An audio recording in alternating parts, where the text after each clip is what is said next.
Oke. Eh, jadi di sini program yang aku kasih. Nanti mungkin ada bantu setup kalau misalnya belum bisa di run. Nah, aku persimpelin sih biar enak di penjelasan. Jadi kan pakai YOLO V7 ya. Iya, Nah, YOLO V7 ini kita udah ada base programnya sendiri dari orang yang buat YOLO V7. Ini kalau lihat nih, semua folder-folder ini itu ada di GitHub-nya YOLO 7. Ini GitHub-nya YOLO 7, bisa dicari aja. YOLO V7 nanti yang buat tuh Wong Yui iya itu. Kak, iya. Nanti ini sama nih. Jadi apa yang ada di program di sini itu ada sebenarnya yang ini.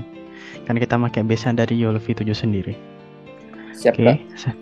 yang perlu diperhatiin sebenarnya di bagian pertama aku bikin sini ini main run buat ngeran ini file aku bikin sendiri buat ngeran YOLO 7 yang udah di training ya. Biar ngebedain nama yang didetek. Terus di sini mana ya? Di sini oh aku specify kayak modelnya pakai variable width itu ada di model folder model namanya base pt yang ini. Jadi di dalam folder aku buka di Explorer sekalian. Set. Sini models.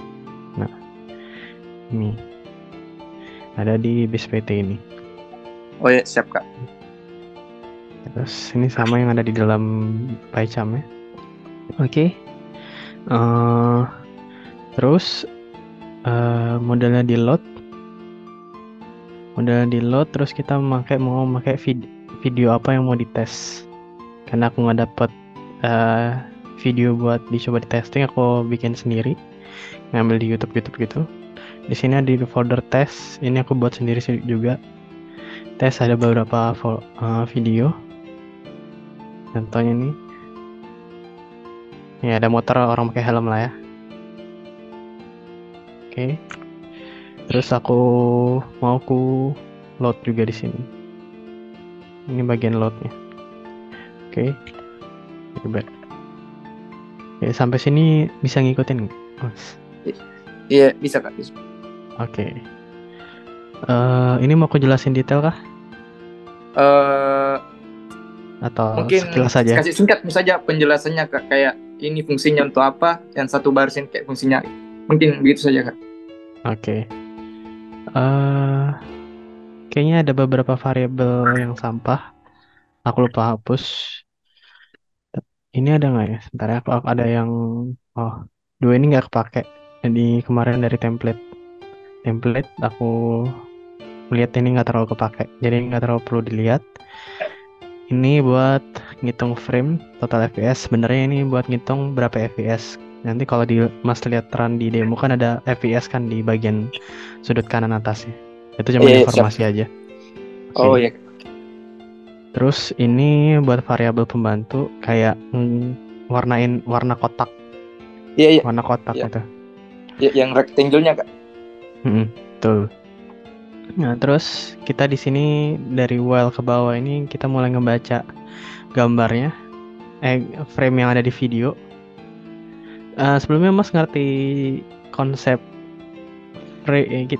gimana modelnya bekerja nggak di suatu video? Dia per frame Kak. Tuh, dia per frame, tiap frame itu Iya, di detect. Oke. iya. Nah, berarti Iya, udah ngerti. berarti udah sampai situ yang ngertinya. Iya. Oke. Berarti bisa lebih cepat. Gampangnya kita setelah frame-nya diambil, kita rubah karena template base-nya dari OpenCV itu pas dia ngambil frame dia tuh BGR, blue green red formatnya. Kita Oh, rubah dulu ke RGB, red green blue. Itu format dari CV2. Dari package-nya pasti itu BGR. Pas di read kita rubah.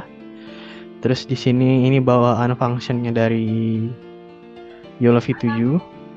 Intinya kalau dilihat itu semacam ngerubah image, ngerubah frame-nya sesuai yang kita mau, bisa new shape, Terus colornya, stride-nya. Terus auto nih, aku lupa auto nih ada. Auto nih apa ya? Minimum rectangle. Aku lupa ini di bagian apa ngaruhnya. Cuman ya ini bagian dari functionnya YOLO V7. Yang pengen ku targetin sebenarnya cuman ukuran gambarnya. Karena ukuran gambar pas di training itu 640 kali 640. Ini yang possible yang paling gede dan paling insya Allah ukurannya paling gak berat. Terus di sini ya persiapan merubah image-nya jadi tensor data. Jadi kita perlu rubah ke tensor data. Ini juga masih persiapan perubahan ke tensor. Ini cuman inisialisasiin ke kalau image ini bentuknya tuh float. Terus bakal running di sesuai mas device. Kalau dia ada GPU dia ke CUDA, kalau dia nggak ada dia run di CPU. Itu device Oke, Oh, di tunggu dulu Kak, itu penjelasan yang kuda sama CPU-nya. Coba kita ulangi Kak. oke. Yang waktu memanggil. Jadi gampang ya. YOLO V7 tuh punya fitur buat di mana kita bisa menjalankan program ini lah gitu. Nah, di sini di library touch kan YOLO V7 pakai library touch. Kita torch ini jalan khusus yang memakai library torch ini. Itu jalan bisa kita kasih pilihan di sini. CUDA 00 atau GPU pertama. Kan sorry, CUDA CUDA cuman sesuai kompatibel sama Nvidia. Iya Jadi Kak, Nvidia itu CUDA. Nah, jadi berarti kalau kita pasang dua. Kalau misalnya saya pakai Nvidia langsung terhubung saja device-nya Kak. betul, tapi ada setupnya Nvidia sendiri. Jadi nggak bisa langsung Oh, kedetek. Dan itu iya Kak. bisa dicek di tutorial YouTube. Cuman ya kalau nggak di run di CPU. Aku belum prepare kalau misalnya mau run di CUDA soalnya. Jadi bisa dilihat di YouTube aja mas. Iya, Tapi iya. kalau nggak ya runnya di CPU. Tidak terlalu ke Adi Kak, cuman mau menanya karena laptop juga tidak punya Nvidia. Oh lah. Oke. Ya kalau nggak ada juga tidak apa-apa. Yang dia run di CPU. Iya, Nah, jadi ya mau dia ada atau enggak nanti ke set sendiri. Terus ini sebenarnya buat ngitung frame-nya di sini. iya, Ini kalau nggak oh sorry, ini ngitung frame tapi di sini ada model kan tadi yang kita load kan tadi. oh, iya. Model YOLO 7 yang kita load. Nah, kita ini yang function buat ngedetek hasilnya jadi output. Ya, ini masih ngitung frame. Terus di non max suppression kayak difilter hasilnya, dibuang apa namanya informasi yang nggak berguna. Baru ini pengembalian dari data tensor kita ke data biasa. Ini masih kepake ya. Oke, ke data biasa penyesuaian. Baru hasil yang output tadi kita bisa cek. Kita ambil datanya kayak ini kan bounding boxnya ya, Iya, iya, data-data bounding bonding. boxnya. Baru bounding box di 0 sampai jadi kan sorry biar ke gambar tuh datanya tuh ada 1, 2, 3, 4, 5, 6. Ada 6 data dari si output ini. Nah itu tadi yang ada X min Y min untuk data ke 1 dan 2, X min Y min ya. Terus data ke 3, 4 itu X max sama Y max. Nah, data ke 5 ini confidence, nilai seberapa tinggi nilai confidence-nya. 6 ini kelasnya apa? Jadi makanya di sini ID ke 5 atau ke 6 nih sebenarnya kan dari 0 sampai 5. Kalau dia hasil 0 ya dia jadinya helmet. Kalau kelasnya 0 berarti helmet, kalau kelasnya 1 berarti no helmet. Itu cuman kita inisiasin kelasnya tipenya apa. Set. Untuk apa nih? Bentar, gimana ya? Ini gimana naikin ini? Nah, naikinnya. Oke, lanjut. Ini kita bikin rectangle-nya berdasarkan informasi yang kita punya. Ini teks, kan ada kelas apa dan lokasinya di mana. Terus kita masukin deh. Ini buat apa namanya? Kalau videonya selesai dia langsung destroy apa tampilan videonya.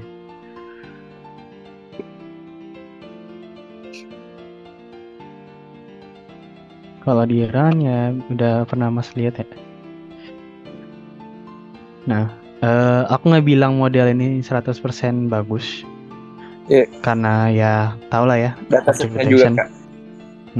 Datasetnya Datasetnya kurang. linknya. Mm-mm. Aku belum kasih ya datasetnya, aku lupa. Ya pokoknya kalau misalnya posisi gambarnya bagus, ini kan bisa mulai kelihatan bisa kedetek helmet kalau pas dia makin deket. Ini harusnya jadi helmet bentar lagi. Nah, ya, helmet. Ya ini udah jelas no helmet. Nah, udah jadi helmet sekarang. Ya tunggu view-nya bagus aja sih. Ini kan juga Iya. kelihatan kan palanya tuh ada helmet atau Iya, enggak, iya. hitam juga. Oke. Kalau ya contohnya kalau pakai data yang helmet ya yang data 2 ini kelihatan banget ya dari depan. Gitu. Nah, oke. Paling itu sama kalau ada tambahan sih. Ini aku nanti kasih deh yul training apa historinya. Sama nanti ada beberapa. Wah, ya ini saya juga butuhkan Kak yang collab-nya. Ya, aku lupa ngasih kemarin. Oh iya Kak, ada Inti. saya mau tanyakan. Sebelumnya juga saya kan pernah search di YouTube dan pada saat training dia berhenti kayak di pada 0,8, 0,7. Saya udah tahu kenapa berhenti di situ Kak. Mungkin ada Kak yang tahu pada saat training Kak. Training berhentinya karena ada muncul pop-up notifikasi nggak? Tidak ada sih Kak, kan itu pada saat training kan dia terus training sampai nggak tahu sampai berapa, cuman kadang saya berhenti Kak di kayak di 26, 25 saya berhenti. Kalau misalnya bisa berhenti ya, kalau misalnya saya di MG size-nya kalau nggak salah di berapa itu bisa lihat Kak di bagian EMG pada saat training. Antara di training cuma ini kok. Iya ini Kak. Ini ya. Yang ini saja Kak. Oke. Di bagian kayak kalau nggak salah di EMG size atau labels kah itu kayak 0,67, 0,90 saya berhenti Kak. Nggak apa-apa kalau misalnya berhenti di sekitaran situ Kak. Aku nggak bisa kesimpulan sih soalnya nggak tahu posisi errornya gimana, belum jelas di bayangan aku. Cuman kalau training aku udah sampai sini sih. Udah kita dapetin hasil MAP terakhirnya itu rata-rata tiap kelas bisa 0,7 kan, rata-rata ini udah lumayan lah di atas rata-rata dengan MAP standar 0,5. Ini trainingnya Kak berhenti sendiri atau kita yang berhentikan memang Kak? Aku setnya EPO 150. Jadi kalau dia udah ke 150 dia udah berhenti otomatis. Dan yang pas kalau aku lihat di sini, bentar, di sini ada reportnya juga, nanti aku kasih juga. Oh iya Kak.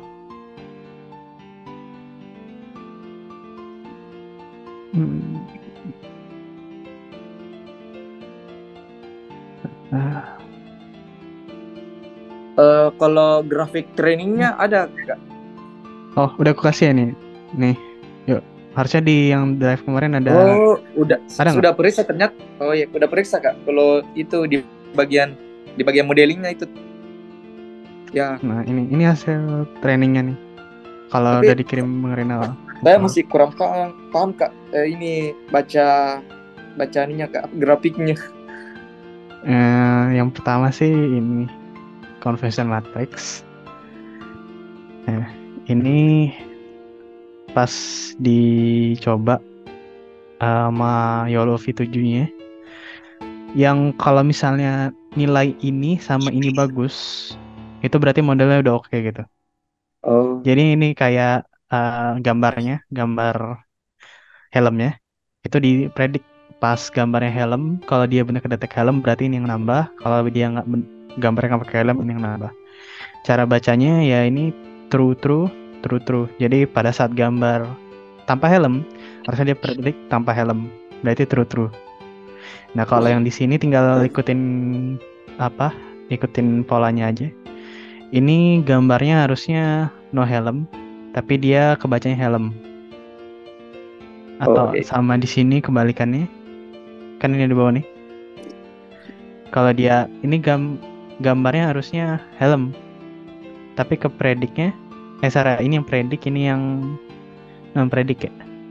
Ya ini bisa dilihat aja sini. Ini harusnya gambarnya helm, tapi dia kedeteknya without helm. Oh iya, iya. Jadi pas dia without helm ya without helm, pas dia with helm dia with helm.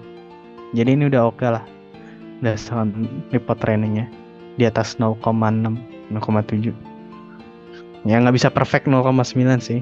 Soalnya Iya, ini iya, susah. Iya. perbatasan data, terus Iya. ya visualnya susah. Mengerti ya kalau bagian itu ya kak. Mm. Ya, Eh, ya grafik yang ini kak yang sangat sumpah. Yang ini. nih Iya. F1 curve. F1 curve itu gampangnya dia tuh pas modelnya itu dicek pas tiap confidence-nya dia bisa dapetin F1 score-nya berapa gitu. Jadi kalau misalnya harusnya tuh makin confidence-nya makin naik, itu kayak seberapa persen sih kayak modelnya tuh memprediksi suatu objek yakin gitu dia 100% gitu. Kayak misalnya ada objek sini orang. Kan biasanya di object detection itu pas model yang ngedetek tuh biasanya ada conf gitu, confidence level. Biasanya dikasih tahu nih kayak sekitar 0,4, 0,6. Nah, di sini kayak thresholdnya gitu. Jadi pas thresholdnya 0,4, oh ternyata bisa ngedeteksi semuanya nih. Berarti F1 score-nya naik nih. Tapi pas dia 0,6, berarti yang 0,4-nya nggak kedetek. Makanya dia turun, cuman bisa dapetin satu objek yang confidence-nya harusnya 0,6, di atas 0,6. Jadi bacanya tuh lebih ke harusnya F1 skor terbaik itu ini rata nih 1 sampai di 1 ini baru turun jauh. Nah tapi ini kan di rata-rata confidence levelnya mulai di 0,6 setara, baru pas di 0,8 yang kayak gambarnya harus persis banget nih. Satu Pas dia di 1 tuh berarti confidence levelnya berarti itu beneran objek helm dan gue yakin itu objek helm. Kan nggak mungkin kan 100% suatu sistem komputer gitu. Kebayang nggak maksudnya? Atau bingung kata-katanya? Kenapa pada saat di satu kak turun? Kenapa kayak enggak langsung naik? Nah, karena aku bilang kan ini dia harusnya kalau yang terbaik ya dia tuh langsung naik seterata pas di 1 turun. Ya Oh, secara logika bisa nggak sih suatu model tuh bener-bener ngedeteksi suatu objek itu bener gitu, nggak ada salah, posisinya pas gitu, kayak hampir mustahil kan. iya, iya, Tapi ya hampir-hampir. data-data kayak ini mungkin kalau bikinan Facebook Google beda lagi ya, mereka riset tahu Iya, bertahun-tahun ribuan data ya, nih, kayak ribuan data kan. Nah ini beda lagi jutaan ya, palingan. betul. Nah itu juga lama tuh trainingnya. Nah kan yang terbaik ya berarti ini rata baru pas di 1 turun. Cuma ini kan kita dapatnya ini segini. Jadi pas area 0 sampai 6 at least sudah lumayan lumayan lah F1 score-nya. Oh iya kak, Menger kak. F1 score itu apa? Bisa dicari di artinya sih. Iya, nanti saya share kalau Tinggal kasih masalah sih. istilah-istilah katanya, Kak. Oke, mantap. Nah, di curve ini sama. Bedanya dia harusnya dia di satu terus kalau dia terbaik. Makin confidence level yang makin naik, emang dia harusnya paling tinggi. Jadi harusnya Oh, dia set set ini. Nanti gimana precision ada itu ngaruh di rumusnya sih. oh iya, Kak. Itu apa? Bisa dilihat. Pokoknya kalau ini precision bagusnya dia full tapi garis. Lebih ke apa ya precision tuh? Ya sama kayak tadi. Seakurat apa modalnya bisa ngepresisi objeknya ada letak di mana dan lain-lain. Ini PR ini yang satu pertama aircraft dulu. Nah aircraft emang kayak gini. Nah, aku agak bingung jelasin kita sekalian lihat. Aircraft itu jujurnya aku masih bingung ngejelasin aircraft itu gimana. Enggak apa-apa, Kak. Jadi, Nanti saya cari. oke. Intinya yang aku paham, aduh, set. Dia sama pas di confidence-nya satu ya dia balik ke satu. Terus ya polanya awal kalau F1 Store dari bawah langsung naik ke atas. Kalau ini memang dari atas terus satu baru turun di satu. Oke, Kak. Yang terbaiknya. Iya, Kak. Terus ini ada semacam pas training. Ini 150 nih. Diberikan ini dari bacanya dari 0 sampai 100. Nah, ini semacam error apa? Error value-nya. Error value-nya kan ini makin lama makin turun kan. Nah, jadi kayak semacam kalau box ini kan box maksudnya di training box makanya ada box sama file box. Ini buat training buat validasi. Jadi kayak seberapa turunnya tingkat error pas lagi training. Oh ternyata udah oke nih. Pas dia makin turun ke 150 tingkat errornya makin di bawah Tinggi. 0,0. Oh, Terus justru dia turun dia. oh, Grafiknya turun. Jadi kayak hasil aslinya sama hasil prediksinya tuh tingkat errornya kecil gitu. oh, iya, siap, siap, siap, Kak. Nah, cuman bisa dibedain lagi kalau validasi box kan training kan memang dia belajar terus ya sama data training. Kalau divalidasi pas Iya. di tes, ternyata ya nggak sebagus pas training, cuman dia udah bisa di bawah 0,0. Ini khusus box, ini khusus objectness-nya. Semacam apa ya kata-katanya kayak tingkat objeknya udah bener atau belum. Ini klasifikasinya, errornya. Oke. Iya. Kan ya ini setiap problem kan dihitung dari rumus matematika ya. Iya. Ya, jadi tingkat klasifikasi ya ini bener nggak sih secara error value-nya sejauh apa bedanya. Precision recall kalau dia harusnya dia naik. Ya lumayan di antara 0,6 sama 0,8 pas dia udah stabil di 150-an. Tuh. Udah sih. PR curve aku juga nggak yakin takut salah jelasin. Nanti bisa dibaca aja ya. Iya, Kak. Nanti. Oke. Masih ada, Kak. Kan peringatannya tidak muncul, Kak, pada saat mendeteksi tidak pakai helmet. Peringatan. Oh, mau ada peringatannya. Iya. Aku lupa. Aku nggak di briefing kayak Bang kemarin. Aku pikir yang kelupaan cuman yang web apps itu. Mau di web ya. Sebelumnya saya Kak yang ada peringatannya memang. Iya, saat nanti kasih masuk aja notifikasi kayak gitu ya. Aku Iya, lupa Kak. sampaikan Oh. kemarin. Oke. Ya udah berarti Yang nanti aku tambahin deh. Ya, yang suara, Kak, yang kayak Oh, mungkin Suara. aku miss di situ ya udah. Ada kan ya? Suara. Kayak sejenis apa template buat 1-2 detik kayak gitu ya?